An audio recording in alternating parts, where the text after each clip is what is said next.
Hello, hello. Good to have you here today. How are you? Thanks for passing by. Thanks for your love. We do appreciate your support. So today I just wanted us to do a reflection of the life of the late Susan Kamengere and see what it is that we can discuss because life is for the living. And when our peers or our friends go ahead of us, they pass us some important lessons or some things that we can do to improve the lives of those who have been left behind. But before then, most of doing a fasting journey, I think I shared in the other video that you can just go and do a look. Today is fasting day 1. Yes, we are restarting again. And someone will ask why we are doing another day 1. It's because when we started the other day 1, I'm doing this video on a Wednesday. We started on Saturday, it went well. When we did Sunday, it went well. Then on Wednesday, something came up about work. I was required to do a dinner meeting with peers in the industry. And you cannot take your clients or people who are to give you business or sort you out and then you do not take anything, yeah? So I went, we had a good dinner meeting from about 7 p.m. to just a few minutes after 10. We had some good socialization. And I'm grateful that even if I broke my fast at that time for the purposes of social and connecting with my clients, it's like I'm achieving some goals of the fast because I remember I told you one of the reasons why I'm doing this fast is to manage impulsivity when I'm close to food or around food. And in that dinner meeting, I'll be honest with you, I was able to make very healthy choices. Like I was so proud of myself. Huh? Like it was a buffet, and everything that I put on my plate was what I consider to be healthy eating. I did not get into the temptations of indulging. I did not get into the temptations of eating foods that I do not like. And I'm so proud of yourself. But generally, I have noticed that since Saturday, my sense of smell has been sharpened. I'm able to smell vitungus from a very long distance. I'm able to smell perfumes. Like Lisa was telling her that her perfume is concentrated, and she was not even the one in perfume. It was someone else who was quite a distance. So that is something that I have noticed. Nothing to my sleep patterns, nothing much has happened. Everything else has remained as normal. So I'll continue documenting this and also doing a video on daily basis. And we shall walk the journey together. We always say that life is a journey and the moments are better when shared. So back to Susan Kamengere. For those who may not know the story, Susan is a lady who passed away in Kenya on July 15th. And I'm doing this in August 12th. I think she's not yet been buried. She was working as a nurse. She's a nurse trained at Nairobi Hospital, where she also worked for some time, and then she resigned. She started a business called Toto Touch, which is a business that was supporting new mothers with breastfeeding, and the business was supplying some materials that new mothers need when they are raising their small ones. And she also used to teach mothers how to do massage. Something else to note is that Susan Kamengere had an experience with bipolar. And when you go through her pages, she gives an account on how she got some mental health derangements after the loss of her mother. And she's quite a lady whose awareness is quite high because she was getting medication for it and she was getting the support from her husband. Another thing else to note about the late Susan Kamengere is that she was a survivor of domestic violence, and she had shared some screenshots with people here and there. She had also reported the matter to the police, and she had abstract reports to show that the matter had been reported to the police. What else can I say about her? She was looking for a job in the international space. So she got a job in the US, but before she got the job, she prepared for the NCLEX exams and all these other qualifications that someone needs to work as a nurse in the US. And then she reached out to a certain organization where they had offered her a job. So that is basically about her life, and she was a mother parenting 3 children. So how she died it's a scary story, because you know what happens to survivors of domestic violence, not domestic violence, mental health issues. Yeah? Your caregiver can call the doctor and inform them that you have a relapse, and then you're taken to the hospital. So for her case, some people came for her, two nurses and two gentlemen, and then they forced her to get some injections which were against her will. And it was in such a hostile manner that when she requested even to be given time to change her sanitary towels, they refused. You can imagine a woman denying another woman an opportunity to improve her hygiene, that now you're transporting her to the hospital. And then now when they went to the hospital, I think within 2 days she was pronounced dead. A postmortem was done, and it was declared that she died of strangulation. So there was suffocation, meaning somebody was involved in that death. It was not a medical thing. Investigations are ongoing, and we are hoping that we shall be given a report as soon as possible as to what happened exactly and who was behind that. But I just wanted us to focus on the issue of the domestic violence, because she had declared, and it was in the public domain, that she was a survivor and she was going through a lot in the hands of her intimate partner. But first, before we go there, I would like to pass my condolences to that family, to anybody who enjoyed moments here on earth with Susan. If she was a light to your bulb, if you exchanged energy and you were there to support each other in this journey, I pass my condolences to you. And I hope that the three children, are going to find peace and they are going to be consoled in this difficult moment. Now, we all have a role in supporting people going through domestic violence. And the role that we are going to play in each person's life will depend to the extent. First, there's so many things that can tie somebody to an abusive relationship. Common knowledge dictates that someone leaves a violent relationship. But there are some people who are well empowered. They're well knowledgeable. They have the money. Money is not the problem. But they still need support for them to leave a violent relationship.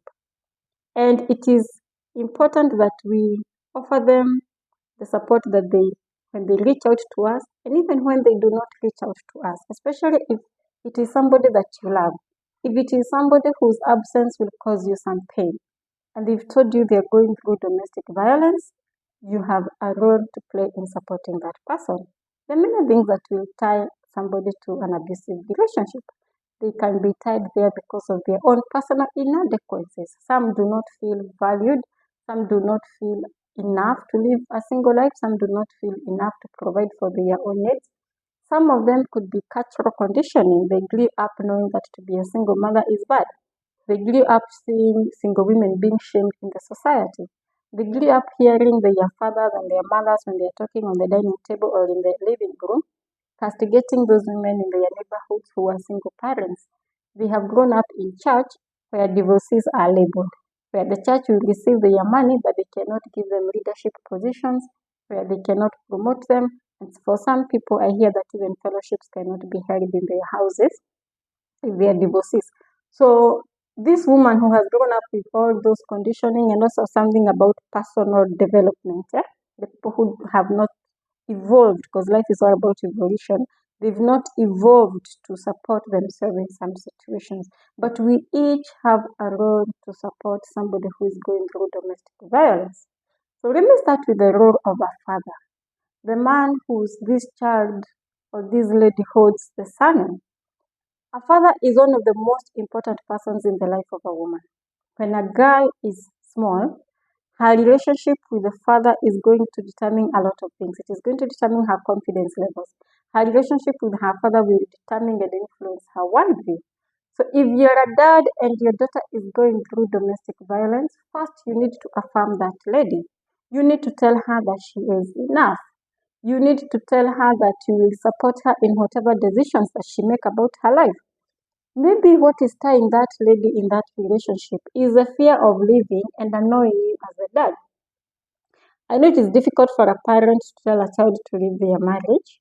It's a difficult call. You would not want a child to blame you when they leave their marriage. Every parent wants a child to be stable in their life. But it is good to let your daughter know that you have given her the permission to make a choice and you respect the decision that she makes. That means if this girl needed to leave and she was afraid what will daddy say, because girls and their daddies are, they're like this. It is like men and their mothers, because of Oedipus complex. So it is good you look for your daughter. Don't wait for her to come. Look for your daughter. Maybe you can visit her wherever she lives, or if there are geographical barriers. Ask her to travel and come and see you as a parent. Okay, if she's driving, offer to fuel her car. If she's using a matatu, offer to pay her bus fare. Let her know that you are involved in this and you would like to have this discussion. That you're not observing this from the roof. Then the other thing you need to tell the daughter is to ask her how she would like you to be involved in her life at that particular time. Okay? Does she want you to talk to the husband? Does she want you to finance her leaving a toxic relationship? Does she want you to help in accommodating the children before she sets herself? Yeah. So ask your daughter how exactly she would like you to be involved as the dad. And you will discover that people have different requirements and people have different expectations. Okay. The other thing that I would ask you to do as a father of a woman who is in a violent relationship is to know that she is looking up to you for so many things. And finally, when she has left, don't assume that she is okay. This is when healing has just started. And right now, it's like somebody who has lost a loved one. When someone loses a loved one, there is a few days that they take to organize the burial. You can't assume somebody is okay just because you have buried their loved one. That was a function. And after that function is when the wound will start opening and grief and all these other issues that come up with losing a loved one. When your daughter finally leaves her marriage, that will be the beginning of healing. She'll be grieving the loss of her marriage. She invested a lot in that relationship. She'll be grieving that it is possible her children now will not have a father. She'll be grieving the pain that she went through domestic abuse. So she'll be having so many kinds of pain. As a dad, look for your child. Do not allow her to go for more than 40 days when you've not had a physical contact, like a physical discussion, especially if you live in the same country. Look for her, buy for her coffee. If it is not easy for you to travel and look for your daughter, you can ask for your daughter to come and see you and be in an environment where, like, when she comes home, she's not all over working and doing all these things. It is a dad talking to the daughter. What you do when you affirm your daughter after she has left her relationship or her violent marriage, you will be giving her the tools that she needs to thrive. You'll be giving her the tools that she needs to make it in life. You will be avoiding kind of a depression in that woman, because it's usually very difficult when somebody finally leaves. And many people will assume that you are okay because you have finally left. But the truth of the matter is maybe that is the beginning of everything that you're going to do. So as a dad, do not allow your daughter to be alone when she is in that situation. Talk to her. The other thing to do as a dad is that you should be the last person to criticize her. You should be the last person to judge her. Okay? Life happens, and life happens to everybody. Okay? So if you are this kind of a man who, when others are judging her, maybe for her choices, maybe for things that she didn't do right or she did well, that is going to hurt her deeper than if it was anybody else in the universe judging her or criticizing her. As a dad, do not be the kind of a person who will inflict that wounds. Judging her or criticizing her is going to set her into a depression. Judging her or criticizing her is going to let her know that the world is not safe. Like, it was not safe in my husband's home, it is not safe in my mother's house. Assure that woman. Let her know that you love her. Let her know that you accept her home. And judgment and criticism should not come from your mouth. Okay? The other thing to consider is that you should be the last person to betray that child. If she's left her husband and you're aware she's left because of violence, it would be so bad for you as a dad to start calling her ex and looking for a reconciliation. Doing so is a sign of betrayal, and doing so means that you do not love your child at all. If your daughter wants to go back to her marriage, let it be her own choice. Let it not be you as a dad coercing her to go back. As I said in the beginning, it should be a dad telling the daughter that I will support your decisions, especially where living a marriage because of violence is involved. I'm not talking about so many other things, specifically violence. Okay? So, should you talk to her ex? Should you not talk to him? One thing that you two have in common, those two gentlemen, is that your DNA is ingrained in the child that was born out of that union. It may be difficult to ignore that person at all. It's possible that man will keep calling you. It's possible his family will keep reaching out to you. But whatever you do not do it in a manner that is betraying your daughter. That will be a double wound. Okay? So as a dad, affirm your girl. Give her money to relocate. It may not be so much. Maybe it's possible that your child could be more economically empowered than you are, or could be possible that you may have educated a baby, but by now you are on retirement, you do not have money to support that daughter. But sending her 1,000 shillings, sending her 500 shillings, you know the way we use money.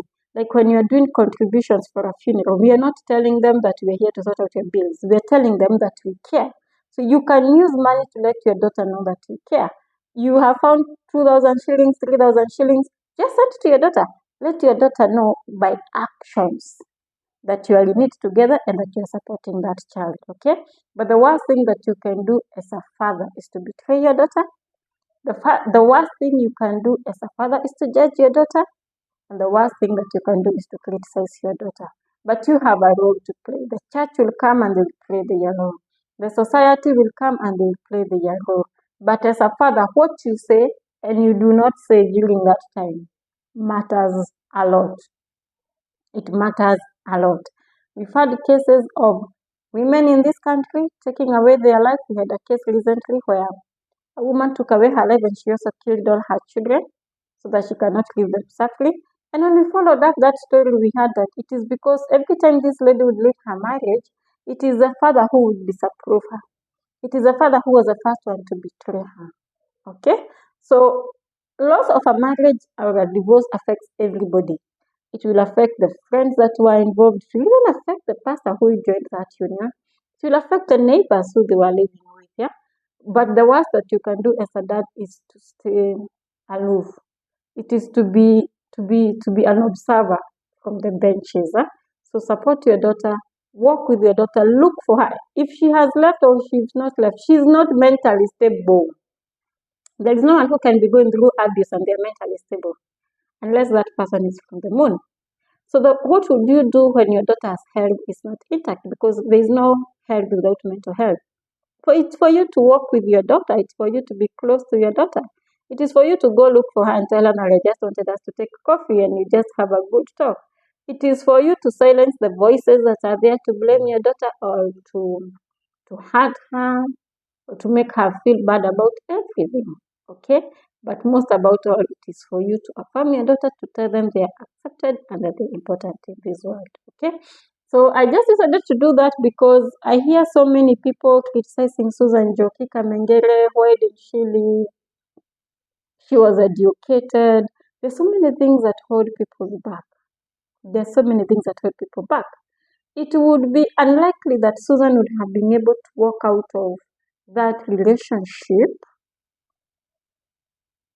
alone. She needed people. Unfortunately, Susan Kamengere didn't have a dad. She has said in a previous interview on radio that her mother was a single parent. And it's the death of her mother that triggered bipolar disorder in her. But anybody who has a father and they need to live what they would want is support from that father, is encouragement, and the last thing they would expect is betrayal. Okay? Yeah, so those are my reflections for the day on day 1 of my fasting. I hope you found it useful. Consider sharing, consider hitting the notification button, and I wish all dads a good moment of supporting their children. It is a bye-bye for now.